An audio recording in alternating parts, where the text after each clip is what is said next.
Hello mga kagintong palad, welcome back sa ating Gintong Palad channel. Ayan, mag-apply tayo ng fertilizer sa ating palay. Sama po itong farmer. Shout out sa Gintong Palad channel. Okay, shout out sa Gintong Palad. 2100 ang i-apply natin sa ating area na sa 30 days na ang ating palay. So tamang tama. Applyan natin ng pataba para maging mataba din ang paningin natin sa ating palay. Okay? So ito, lalaki ang hugis. Yun na.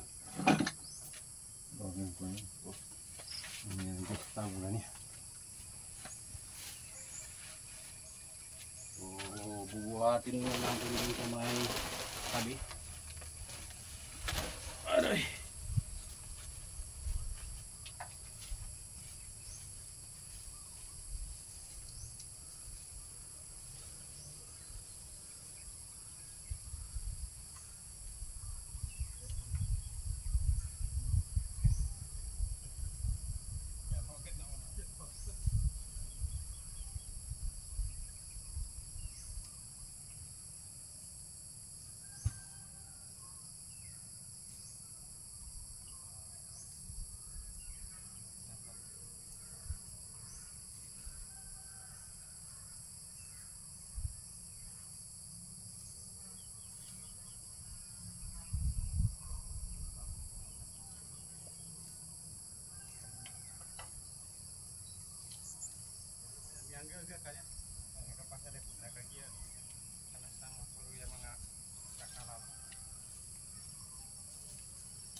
Balo, library.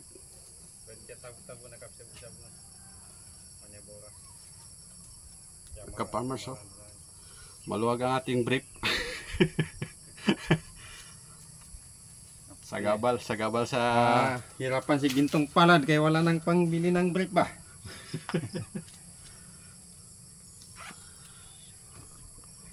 ito mga kasamaan ko dito sa aming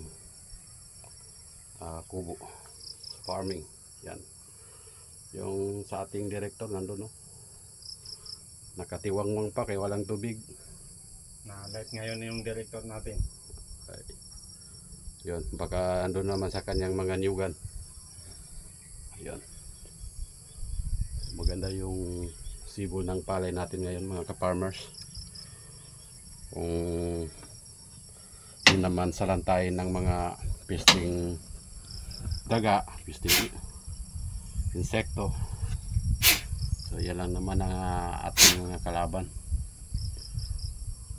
Damo, daga, mga insekto.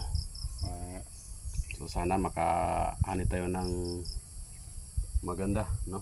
Ang pinakamalaking kalaban natin yung panggastos. Yun. Panggastos. So kahit pa paano na nagagawaan din ng paraan. At tayo magawa. Ito yung buhay natin, farmers. Kahit mababa yung palay, no? Ka-farmers. Baba ang palay na presyo ng palay ngayon. So, tuloy pa rin. Ganyan. Okay, so maraming salamat sa inyong suporta sa ating Gintong Palad channel. Ngayon araw ay Saturday. So isang beses lang tayo ka-upload ng video natin. Si weekend lang po tayo pupunta. Okay? Maraming salamat.